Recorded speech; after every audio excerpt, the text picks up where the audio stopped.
All right, so Danny, let's get started.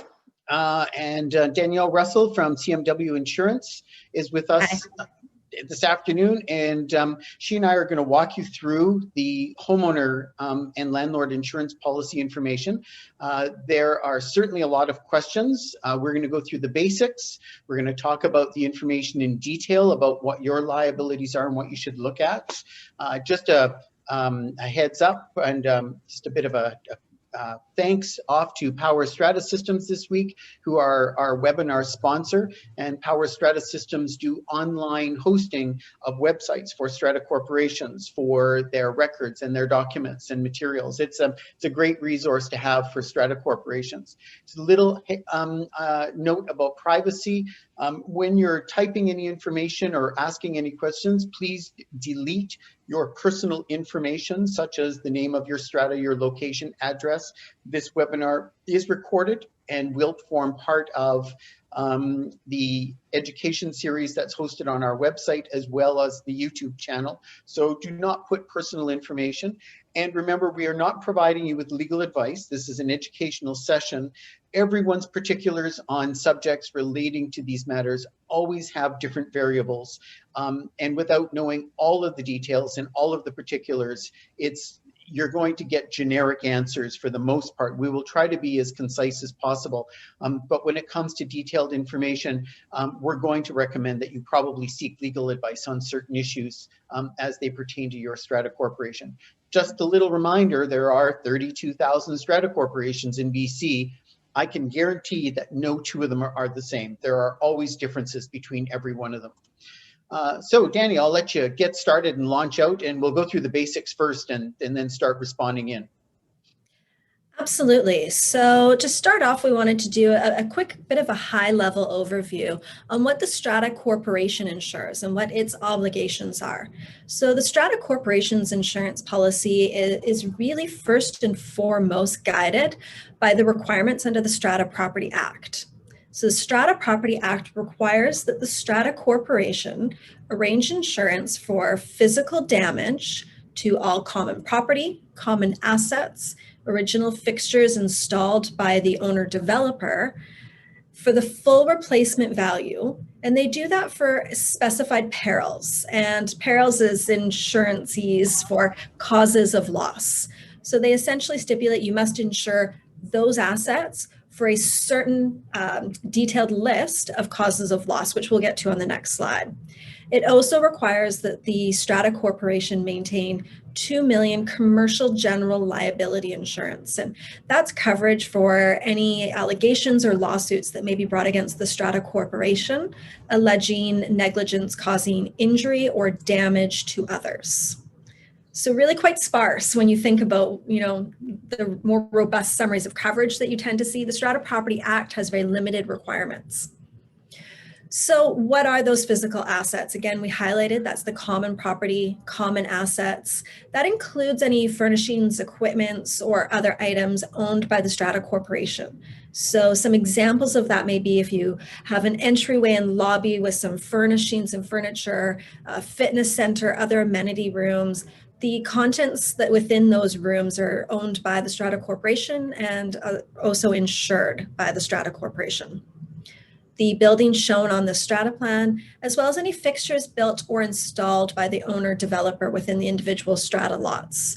So I like to surmise it. It's essentially the building as it was handed over by the developer to the very first occupants or owners of that property is generally a good sort of rule of thumb in terms of what Strata Corporation is obligated to insure. So Danny, on these, this is where we're seeing quite a lot of pressure on value of properties, isn't it? Because the finishings within strata lots have suddenly become premium or high end. Yeah. And because they're covered under the strata policy, this is really pushing up the value of a lot of the properties when it comes to hardwood floors and granite countertops and solid wood cupboards and high-end bathroom washroom facilities. All these things are really compounding the overall cost for strata corporations in a big way. Absolutely. We've seen a huge pressure in consumer expectations from these condominiums to those high-end furnishings. And it absolutely impacts not only the value of the building that they must insure to, it also has some real life adverse effects on how claims can be settled. And we see some escalating claim costs also associated with this change in construction. You know, where historically you could have probably dried a carpet following a water damage incident. Now we're talking about full laminate hardwood flooring replacement throughout an entire unit. And the quantum for that repair and replacement is obviously very different. So we see it in both ways, insured values, but as well as how claims are adjusted and settled. Yeah, and we're seeing that report back. So the other side of that, of course, too, is when we're in condo buildings, you know, the old story, your home is not your castle when you live in a condo. Unfortunately, that rings true with insurance as well, because when there's a failure in one unit, it's a cascading effect that often affects other units at the same time. And the compounded the compounded risk of that, is there any kind of estimate as when there's a damage in the building, how much of it really is about strata units as opposed to common property? Like, it must be, because of this, it must be much higher. The cost must be much higher for restoration of units for the most part than it is for the common areas, I would think. Absolutely. I mean, when you talk about restoration of units, that is really the significant driver. We're talking about flooring, we're talking about cabinetry.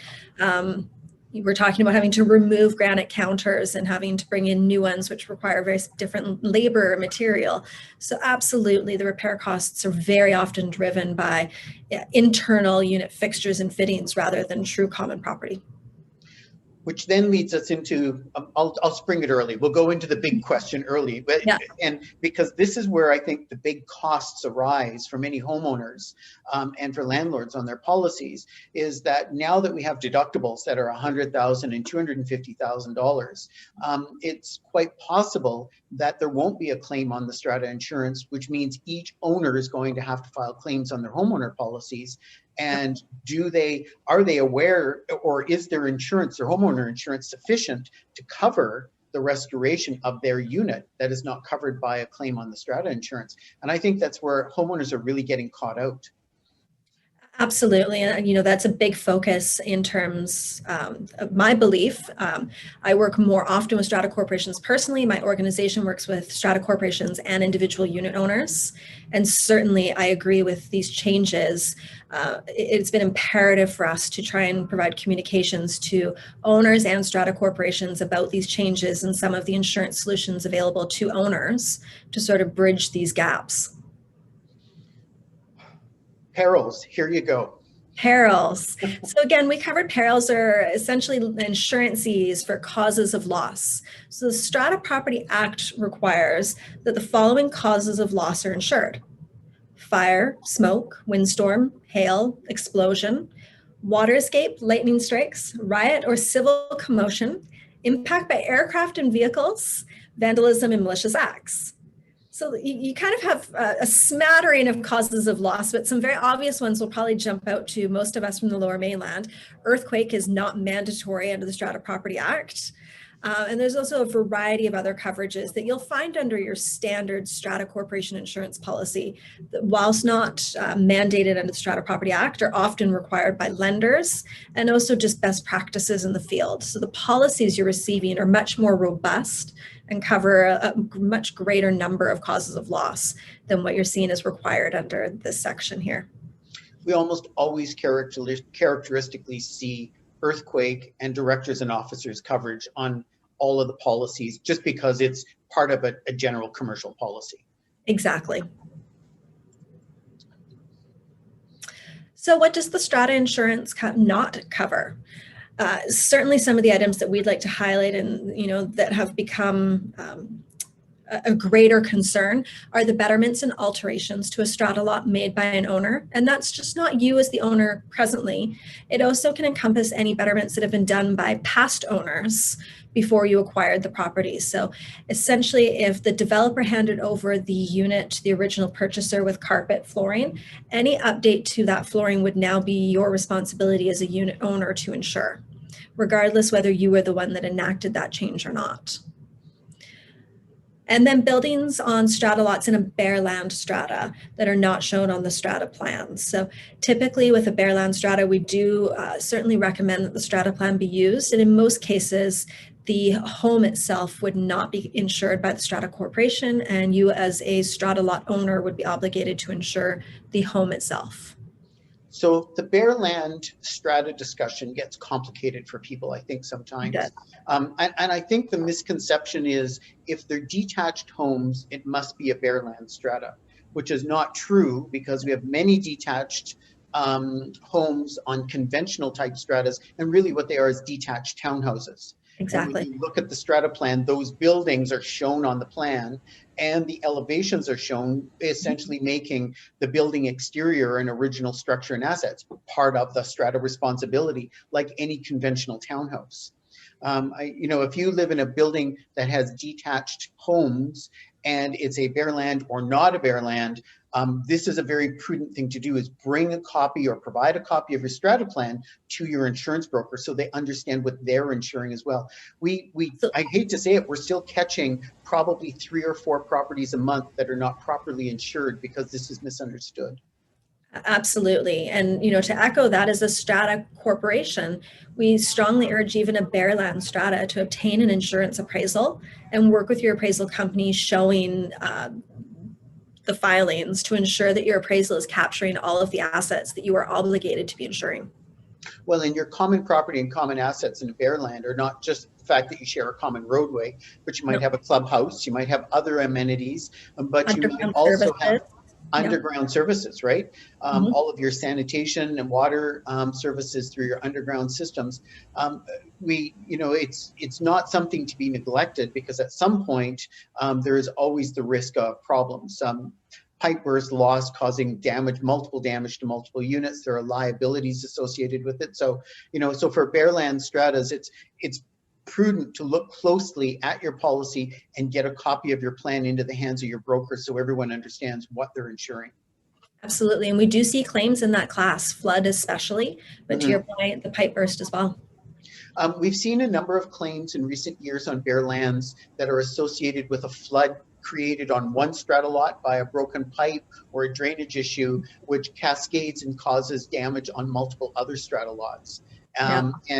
And it is a significant liability, especially when one of the parties suddenly discovers they either didn't purchase homeowner insurance or they're not insured properly. And then lawsuits begin, right? Absolutely. So we've kind of talked a little bit about the strata corporation's obligations are, as well as what is, market standard. But certainly, I think, a big message that Tony and I would like to convey today is that it's not the be all and end all, and that as unit owners, we strongly urge you to carry your own individual unit owner's insurance policy as well. Tony may use stronger words than I will there. But certainly as an owner, it is your responsibility to insure all of your personal property within your strata lot. As we discussed also, any betterments to the strata lot. There's also liability and personal risks that you have as an owner of your strata lot. And that can include potentially the strata corporation's deductible assessment. That can include damage to your unit that falls below the strata corporation's insurance deductible. And it can also include damage that you or your tenant caused to other neighboring strata lots. So it's definitely, there's a number of factors, and in my opinion, it can be a very scary situation that unit owners find themselves in when there is loss or damage and they don't have both the strata corporation policy and their unit owner policy working together in tandem for repairs. The Strata Property Act does not require that unit owners carry insurance. Tony, you probably have more information on this than I do, but I don't believe that there are really even successful bylaws that can be enacted to mandate insurance either. Well, the difficulty with that's one of the questions that we've been dealing with is, can we force owners to buy insurance or give us copies of their insurance policies? And the bottom line is no. And from the Strata Corporation's perspective, there's a really good reason why not to do this.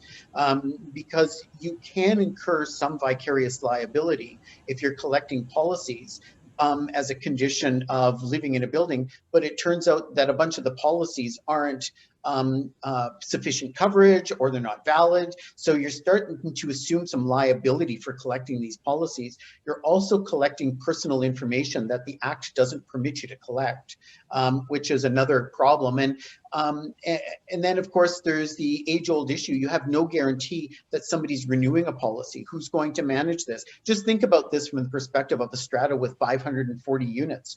Who's going to be collecting and reviewing those policies? Who's going to manage it? Who's going to verify whether they're credible? Who's going to deal with these when people buy, sell? The Strata Corporation has no insurable interest in your personal risks. That's your risk, your liability. And if you're foolish enough not to buy insurance, it doesn't negate the likelihood that you might still end up paying for a major claim. You might end up paying for a $250,000 deductible, or you may end up having a higher cost associated with a civil suit with other neighbors or other issues. So, it's really for your own interest. But on the strata lot owners policies, with the increase in insurance so much on the strata corporation side, we're now starting to see a significant creep in the homeowner policy costs. Is there any kind of predictability about what we're going to look at in that market, or is it just really kind of an unknown still? I do think that, we've seen in the last 16, 17 months in the Strata Corporation side, a significant shift in the marketplace. In particular, with deductibles going up, the onus on claims has been transferred to those unit owner policies. You're right. And we're going to start to see two things happen. We're going to see, three things really. We're going to see increased underwriting scrutiny. We're going to see insurers for unit owner policies beginning to ask more questions, beginning to underwrite each risk a bit more. We're going to see some restrictions in coverage, quite possibly, where they start to limit some of the deductible assessment or quantify that further. And then we are going to see pricing increase as well. And really, it all comes down to profitability. The Strata Corporation insurance was not profitable to insurers for well over a decade, and that is really what led to that market correction that we've seen. And that lack of profitability really, in part, has been shifted to the unit owner insurers, and they will have to make the same type of reactions. I know that from my own unit, up to last year, the renewal of the policy was just a bill in the mail. Yeah. No call, no contact, no anything. I looked at it, made sure the values were accurate, covered for what we had. I have a pretty relative understanding of what we need, so it was fine. This year, it came along a month earlier with a disclosure document. Are there any of the following conditions in your building? Have there been any claims for any of the following types of conditions? Are there any risks that you're aware of? So, it's a prudent part of risk management, no question about it. And, we were talking earlier before we got online, the behavior of owners still has a huge impact on policies. Starting a dishwasher or a washing machine and then leaving your apartment to go out shopping or go to work or something, it's a dangerous thing to do. You're not there to respond if there is a problem. The activities within units plays a significant impact on this industry as we go forward. Absolutely. I mean, resident behavior is one of the leading causes of loss within this industry class. Absolutely. Right. I think you've touched on this, but I think that the part that we need to really drive home about this slide is the bottom two bullets. So damages to a strata lot that may not be covered by an insurance policy. And the question everyone always asks is, I didn't cause the claim. It was caused by unit 403. I'm in 303. It's only $30,000 damage to my unit. It's not enough for a claim on the insurance. I didn't cause it. Why should I have to pay for this? And really, it comes right down to the Strata Property Act and the bylaws that says, other than for claims under the Strata Corporation insurance policy, where there are proceeds of an insurance claim, owners must maintain and repair their strata lots. And essentially, that's what it comes down to. It's your home, and it's unfortunate if you've been the victim of this, but this is one of the critical risks you have to insure for. Absolutely. And the coverage is, fairly readily available. I mean, certainly up to caps, but the large majority of insurance companies providing condominium unit owners insurance will offer at least some form of this coverage. Is there kind of an industry standard, like up to $50,000 or up to $100,000, and then you have to basically do a buy-up above that? Yeah, that's a good question. So certainly the $50,000 to $100,000 seems to be the most common area.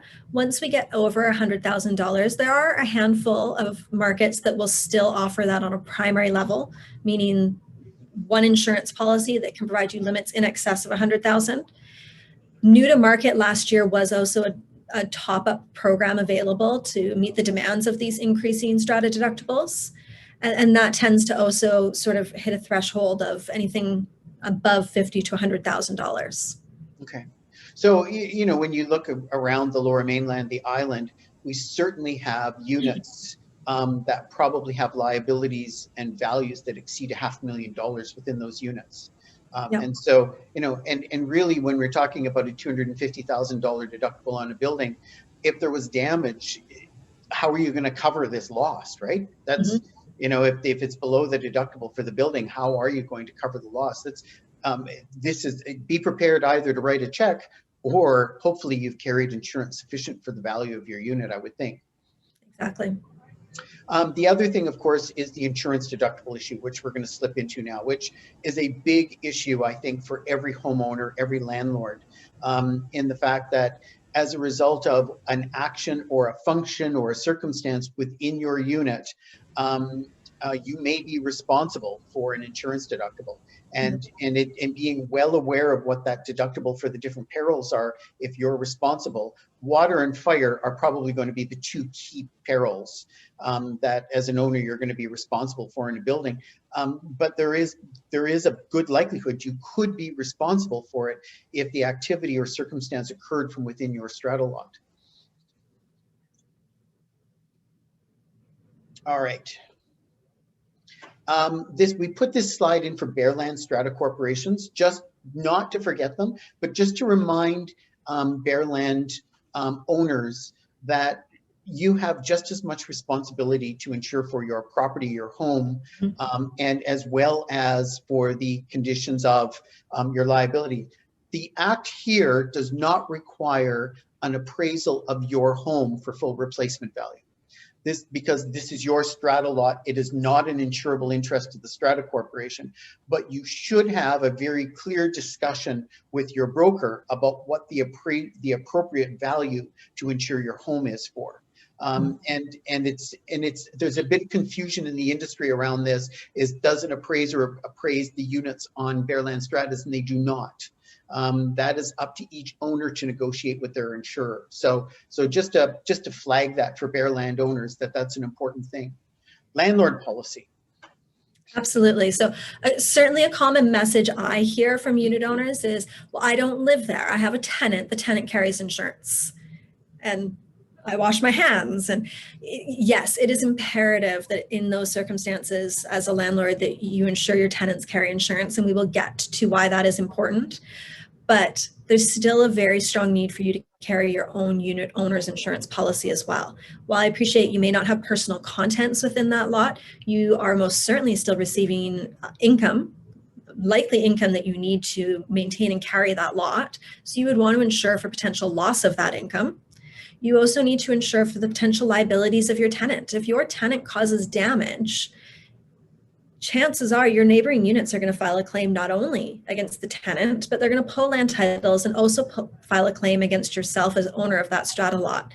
And if you want defense, at the very least, to be trying to remove from that action, your personal liability insurance policy is what's going to defend you there. But coming back to what I think are probably the most important parts, is you still have the obligation for any potential deductible assessment, as we've talked about on that last slide, as well as any repairs to your unit that fall below the strata corporation deductible. And unless your tenant was grossly negligent and you want to try and pursue them in the courts, you want your insurance to respond for all of those circumstances. And you don't want to be left trying to chase your tenant to recover those funds. And as a fundamental principle of the Act, a landlord property owner is responsible for the actions and incurred liabilities of their tenant. So whether it's bylaw fines and penalties, costs associated with repairs or insurance deductibles, you, the landlord, are ultimately responsible for these costs. So, yeah, I will say certainly a common question I do get in those circumstances, if you have a income property like that in your personal name, generally the most cost-effective way to get insurance for that strata lot is to simply add as a tack on to your primary residence. So certainly that would be the first call I make, is to your current broker for your primary residence, and look at having it as a bolt-on to that policy. So the landlord policy, we did talk about the need to maintain your own, but certainly again urging that you have your tenants maintain insurance for their personal contents, their personal property, if they need to relocate anywhere, as well as their personal liabilities if they cause damage within the strata corporation to neighboring units. And then the big thing that you mentioned, which we have seen a number of times over the last few years, is third-party liability from other owners. So if when tenants cause damage, vandalism, or there's an action resulting in damage not covered by the strata's insurance, the other residents can turn around and sue you for their losses. Absolutely. And, I don't want to cast judgment. I think, accidents can happen from anywhere and from anyone. But when we're talking about the quantum here and the number, the dollars attached to these repairs, insurance companies are looking to try and recover funds from who is at fault. So, some examples we've seen are hanging things off sprinkler heads, the vandalism, grow-ops, illegal substances. These are the types of claims that we really tend to see an attempt from insurers to recover funds from either the tenant or owner. Right. And general liability coverage for the landlord, it essentially encompasses the same thing as the homeowner general liability, correct? Correct, exactly. It's most important. I call it the lawsuit coverage. I think that's the easiest way to wrap your head around it. It's what's going to step in to defend you for any lawsuits brought forward against you. And if you become obligated to pay damages, it addresses compensation of those damages. Okay, so here we get into, for homeowners, what are the kind of claims that people should be making sure they're insured for? Yeah, absolutely. So I wish as an industry we had chose more universal language for some of these coverages.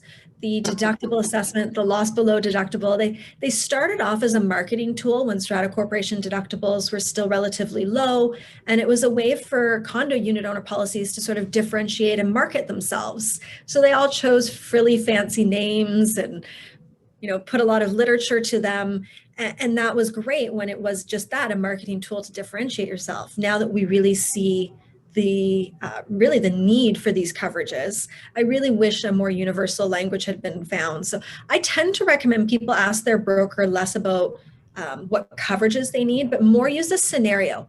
Just like that. Do I have coverage if the strata corporation charges back a deductible for me? Okay, great, I have it. What's it called under my policy and what limit do I have? And the same type of scenario. If there's damage to my unit caused by another unit, but it's below the strata corporation deductible, do I have insurance? Yes. Under what coverage and to what limit?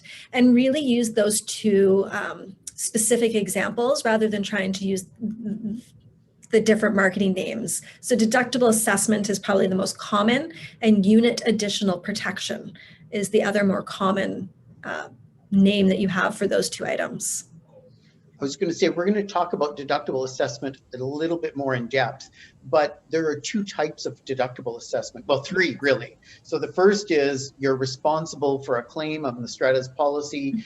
The strata comes back to you and says, write us a check for $100,000. Hopefully you have homeowner insurance to cover that deductible in the event that you're found responsible for it.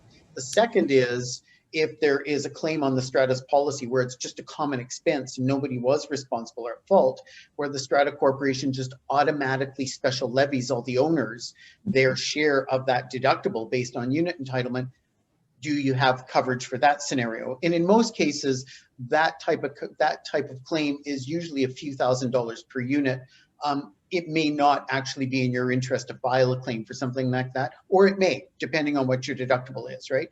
And then the third scenario is, which we hope never happens, is there's an earthquake and we end up with a 10 or a 15% deductible, which gets automatically levied back to the owners, which suddenly has a very high proportional rate of cost for each owner. Think about 10 or 15% of the value of your unit and you have a pretty good idea what the ballpark is going to be of your levy for an earthquake deductible. So, using the terminology to ask for the scenario and how is it identified and what am I covered for is really great advice, because we certainly see language differences from policy to policy. The other area we see language differences, which I think is confusing for people, is sewer backup within units.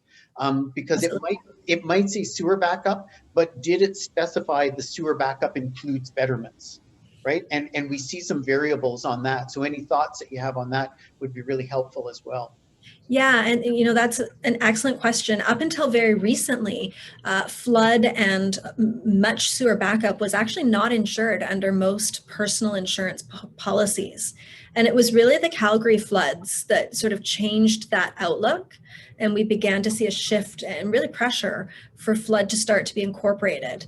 So again, the insurance industry likes to put some shiny bells and whistles and turn this into a marketing opportunity. So they all chose different language. And so some of them call it overland water protection, and they have different degrees of overland water protection, because why do we make it simple?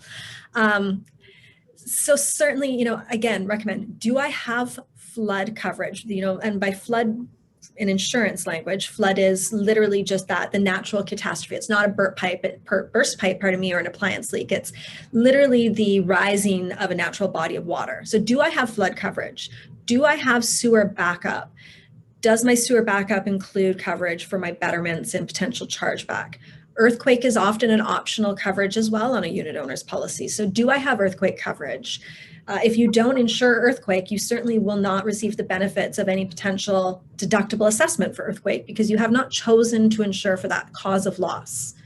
So again, it really comes down to using the scenarios and making sure that you have comfort with your broker that those scenarios are addressed under your policy.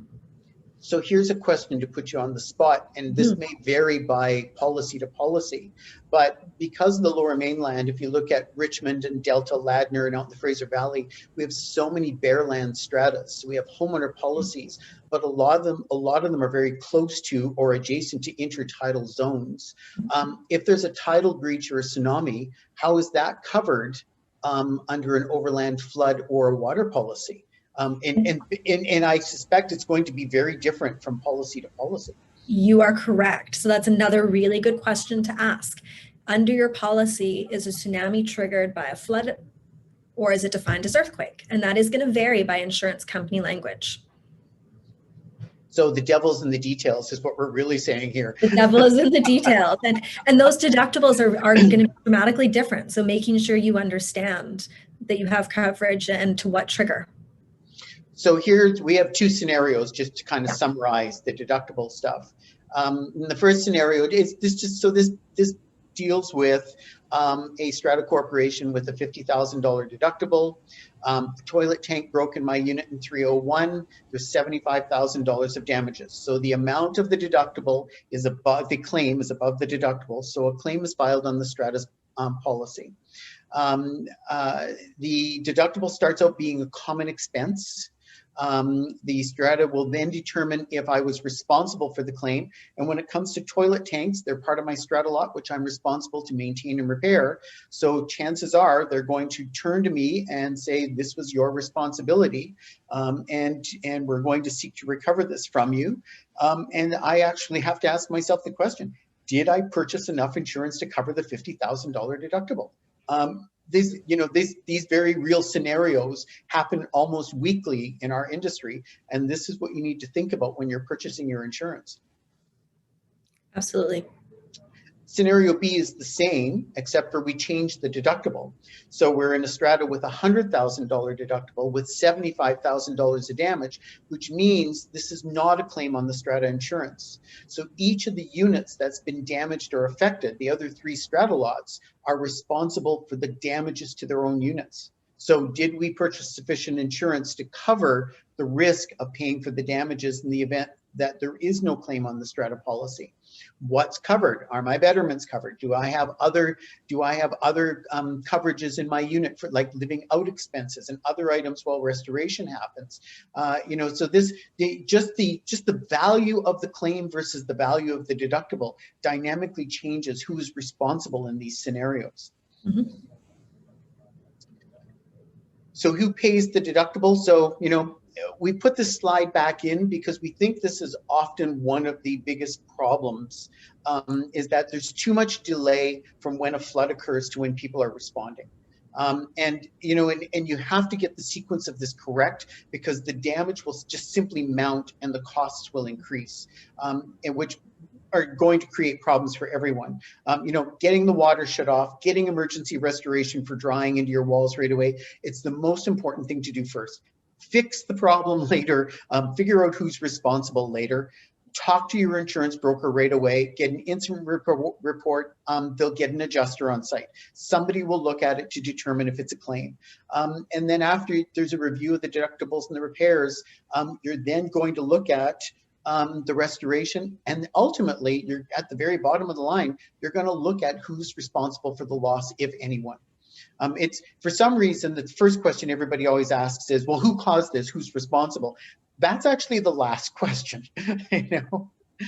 Absolutely. But a caveat to that, Tony, and I think these are rarer and rarer, but certainly what I would urge is, whilst not being focused on who caused it, especially if it is a plumbing incident, though, a piping incident, is actually retaining the pipe that's damaged, and having that we can then go after the fact. I mean, I agree. We have to fix it. We have to dry it. We have to make sure that we're not seeing any further damage, but retain the parts and retain the pieces. And just, it's a simple question to whoever's going in to do the restoration is, please keep anything that went wrong, so that it can then be investigated and sourced after the fact. That's a good point. The evidence is going to be absolutely necessary in the future. We've just included this chart, which is also posted on the website. It's just a sequence of who pays the cost and the deductible when the amount is above and below the claim. It's just a really helpful chart for people to walk through as they're doing this. Who pays the deductible is determined by whose insurance policy pays the claim. That's really what it comes down to. If it's a strata claim, it's a common expense of the strata. However, the strata might find you are responsible for the deductible. And that's ultimately what it comes down to. If it's under the strata's deductible and it's a claim on your insurance, you pay your deductible. And really, that's what most people, I think, have their greatest interest in. These 4 bullets here I extracted from a number of the questions that we've received. And we talked about the first one being, can Strata demand proof of my homeowner insurance? And there is no provision for it, and there is really no effective way of enforcing it anyhow.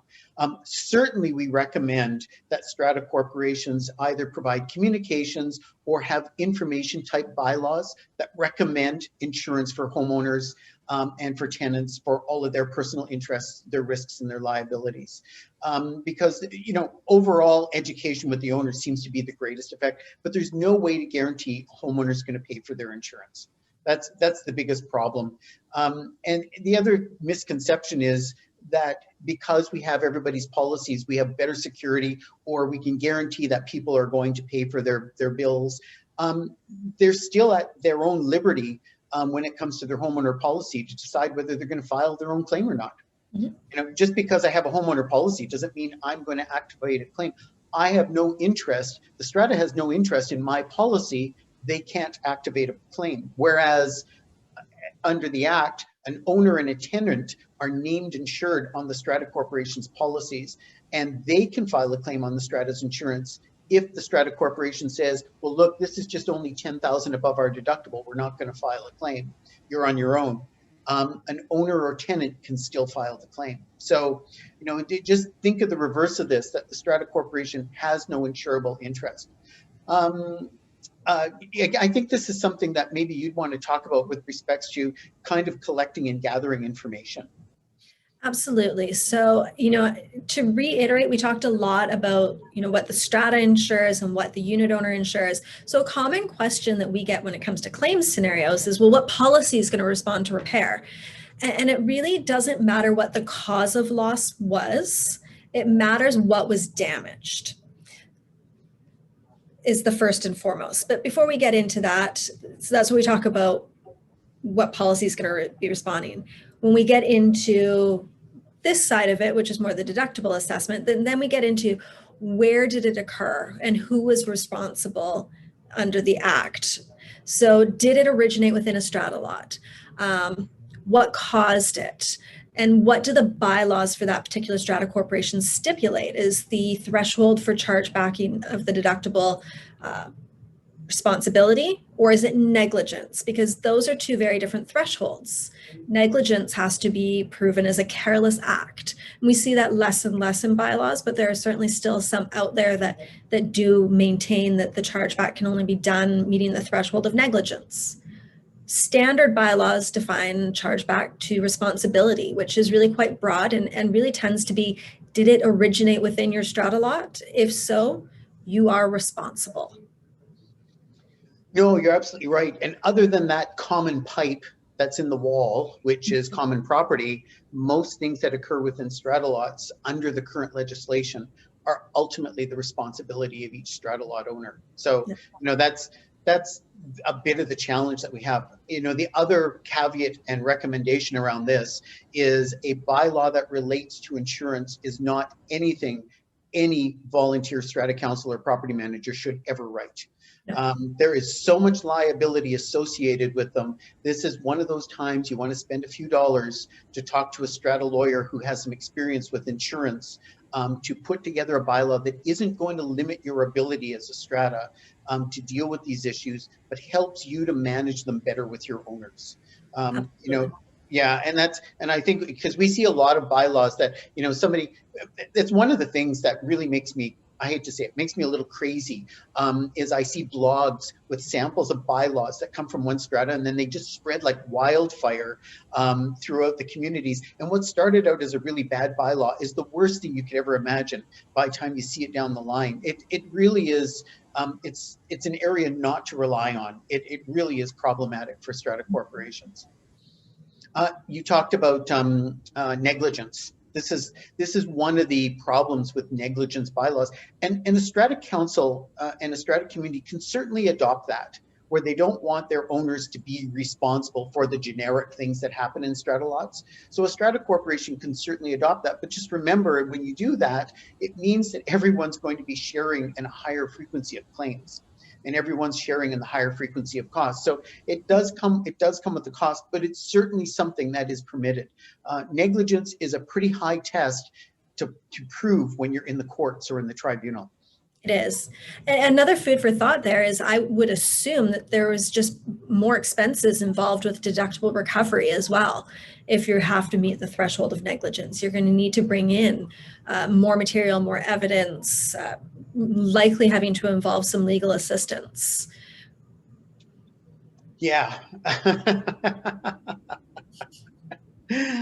And here's just the test of the act under the Strata Property Act with respect to recovering a deductible. If an owner is responsible is the language that's used. And that's applied through a number of decisions in the courts and through the tribunal. It relates oftentimes just to your function and activities.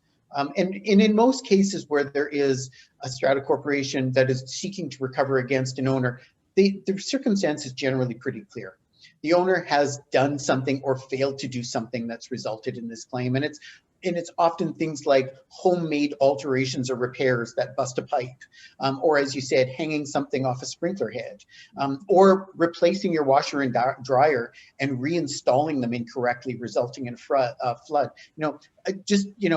Normal day-to-day functions that you're going to be left with that create some liabilities for everyone.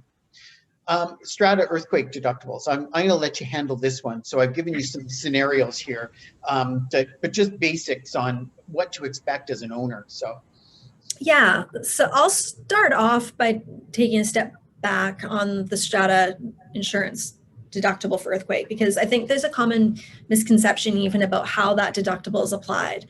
As you said, that tends to vary in the Lower Mainland as a percentage, and it can range anywhere from 10 to 20% these days. And that's a percentage of the building value, not the value of the damage. So that's definitely one common misconception out there. So if we're talking about a $10 million building with a 10% deductible, it's $1 million deductible. And that deductible is a common expense to the strata corporation. And in most cases is going to then be assessed back to all unit owners based on your unit entitlement. So just sort of start out from grassroots about how we've now wound up in this situation. So we'll jump to example 2 on the earthquake deductible. So we'll say that the deductible is 15% of the replacement value of the $22 million building.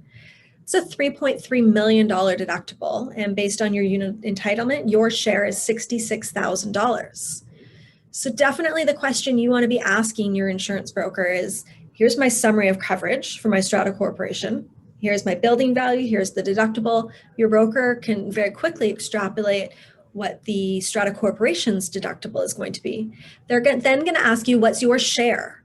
So the question there that we receive a lot is, well, what is my share? You should have your unit entitlement information. So really you want to apply your unit entitlement to the common expense of the earthquake deductible. And that's how you're going to figure out what your share is. If you don't have your unit entitlement, not a perfect way, but at least a way to get an estimate is to simply take, I'm one of 66 units, so I'm going to split that common expense deductible evenly among 66 units. It's not a perfect science, especially if you're one of the larger units in your building. You could end up with a shortfall there. But if you're looking for just an average, that is another way to do it. And so that's different. I was going to say your unit entitlement is actually published with your strata fees every year, once a year. So just look at your annual report. Perfect. And that is my strongest recommendation, is to do it properly, which is to actually apply what your unit entitlement would be. So the other example is certainly the one we touched on, being the water damage and the water escape. Again, sitting with your broker for your condominium unit owner insurance, looking over your strata summary of coverage together, and what happens with my $250,000 deductible, and there's a loss. How does my policy respond? How does it respond if it starts in my unit and I'm assessed the deductible? What happens if it starts somewhere else, but I have damage to my unit? How do I deal with this? What happens if it starts from a common pipe? And all of a sudden, again, like the earthquake deductible, it's a common expense to the Strata Corporation, and I'm being assessed as one of all of the unit owners. Again, you're going to rely on your unit entitlement to know what your share would look like, and making sure with your broker that you have appropriate coverage for any assessments in that respect as well. You kind of feel sorry for the beleaguered owners, don't you? I do. I really do. So what we're starting to see now is we're starting to see, because of conditions of buildings, that every now and then there are exemptions or exclusions on the strata policy. So it might be a building, for example, where the domestic hot and cold water system need to be replaced. The strata's on notice that until it is replaced, that there's an exemption on the policy that won't cover claims related to these types of damages. I guess the question is, and we had a number of questions that basically related to this, is there any way as homeowners that we can actually purchase insurance to fill in the gaps for things that might be exclusions? And my answer to that is maybe. So I think we need to be very, insurance is based on utmost good faith. So what I would strongly urge is, I know that it may seem like you want to potentially not highlight this type of scenario to your unit owner insurer, flag issues, but it's absolutely important that you work with your broker who you have a trusted relationship with, and you have full disclosure of those types of circumstances if they exist on your Strata Corporation's insurance policy, and that you work with your broker to explore if there are any options in the marketplace available to you. And it's not a black and white answer about what does and doesn't exist. There are over 20 different insurance companies doing condominium unit owner insurance at the moment. All have a different appetite, all have different wordings, all have different restrictions or questions they're going to ask. So really relying on your broker to be the expert and to work with you and explore what potential solutions exist is important, with full disclosure to your broker of the potential concerns or shortfalls you may have on your strata policy. I'm going to go out on a limb, though, and suggest that there's probably a risk that if the Strata Corporation insurer isn't going to cover this because there are liabilities, chances are you're not going to be able to buy insurance to fill the gaps. Chances are. Yeah. And especially as we are seeing the condominium unit owner insurers increasing their risk scrutiny as well and playing a bit of catch up. You're absolutely right. And, you know, we see this with piping is certainly one common. We see it with buildings who potentially don't move as expeditiously as the insurance companies would like to see them move for water ingress repairs. Right. And the other area we tend to see it right now is with aluminum wiring and concern with insurers where it has not been pigtailed. Right. So questions. So I've got a few more questions and we're getting awfully close to time. So well done. Thank you. So hot water tanks in strata lots. We still have quite a lot of units. So townhouses characteristically each have their own hot water tanks, but we still have quite a number of apartment buildings where each unit has its own hot water tank. And in many ways, those hot water tanks are appliances within those units. And so I think that the first message for the homeowners is if you have a hot water tank in your unit, that needs to be identified on your homeowner policy. And the hot water tanks need to be maintained and replaced within their life cycles, which is another thing that, you know, we still go back to the rule of thumb of hot water tanks. We all wait till they fail before we have an emergency call at 3 in the morning. And we're cleaning up water and there's a problem, but it's much more prudent and effective to proactively replace them. With buildings who have hot water tanks, stratas could actually adopt a bylaw that requires the strata to maintain, repair, inspect, and replace hot water tanks on cycles. And if your strata, and some strata corporations have done that to discover significant cost savings, because what they do is they replace them all within life cycles in one bulk purchase, which drives the price down substantially, but it also eliminates claims. So, you know, it's a way of being preemptive in your buildings with hot water tanks.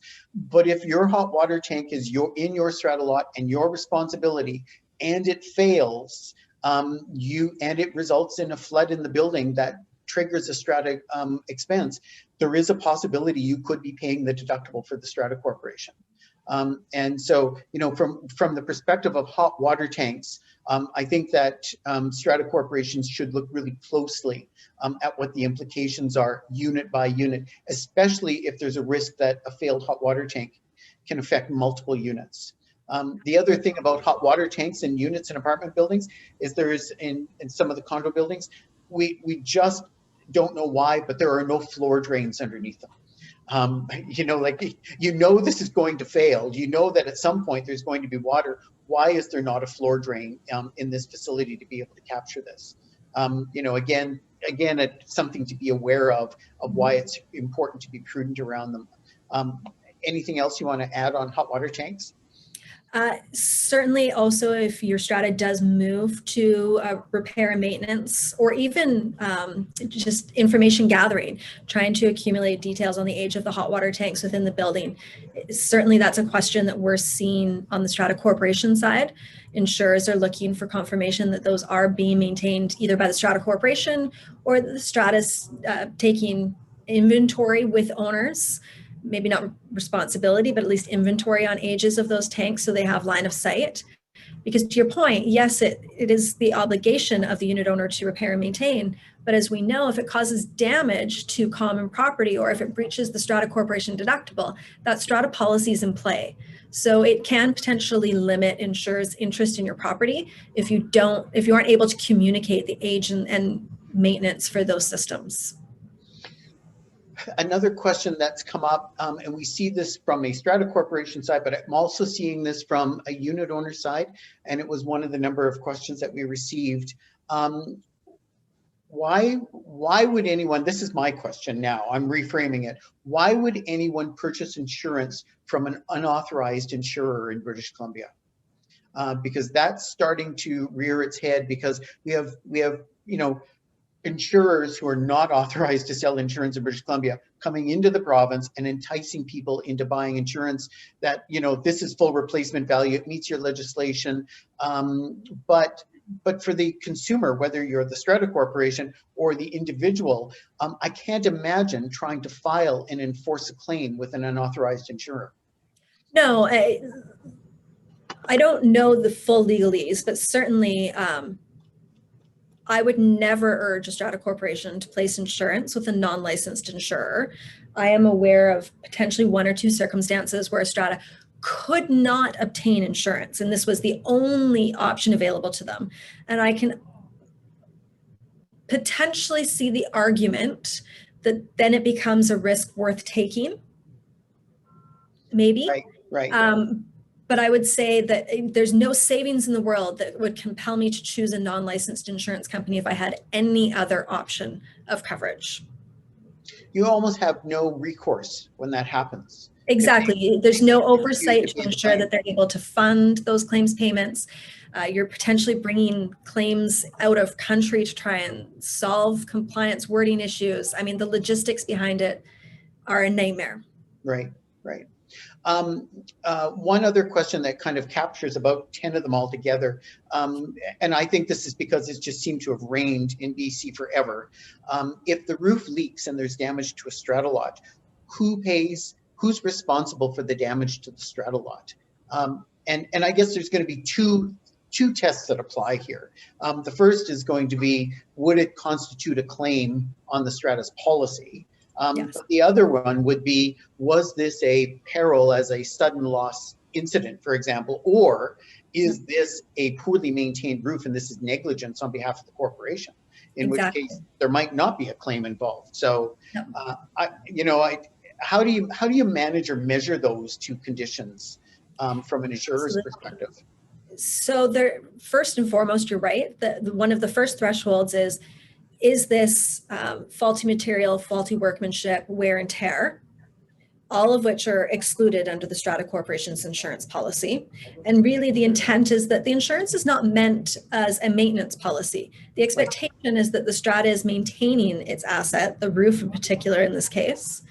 But if there's windstorm, for example, that blows off the shingles and then there's water ingress as a result, that's a sudden and accidental failure. A tree falls and causes damage to the roof and that there's a water seepage. Those are acute accidents and would quite likely be covered by the insurance policy. But if we're talking about simply a wear and tear in the roof and it begins to fail and leak, it is unlikely that the insurance will respond to repair the roof or for the resultant water damage. And the basic rule of thumb here applies that if there's no claim on the Strata policy covering the damage to your unit, it's under your homeowner policy. It's still your responsibility, even if it's just a stain on the ceiling of the living room or whatever the damage is. If there is no resultant claim, if it's negligence on behalf of the Strata Corporation, you might be paying for it or covering it on your policy, in which case there might be recourse against the Strata Corporation for negligence. But as homeowners, I think the scenarios themselves really have little impact on the consequence. It's fairly straightforward. Be prepared as a homeowner to pay for damages not covered by a claim in your unit. You are responsible to maintain and repair your strata lot. And ultimately, that's the message of this session and why people really need to carry homeowner insurance. Absolutely. I think we're through, and we'll post. We'll just get the chart reposted on the COVID site under the webinars so that people have quick and easy access for it. But it's on the CHOA website. If you have any additional questions, Danny's email's in the presentation as well as mine. You're more than welcome to give us a contact. And there's so many things that people don't really know the definitive answers to, but we can connect you with someone that I'm sure can help you out. We look forward to coming back to us again next month. We're doing a session on the different methods of voting and how voting is conducted on electronic meetings, which seems to be creating a lot of confusion for people. And I suspect probably a number of D&O claims that are going to come out of it. So, and again, everyone who participated today, thanks so much for joining us. And Danny, thanks again for all your great support and resources. Just wonderful. Thank you for having me all, and thank you for joining.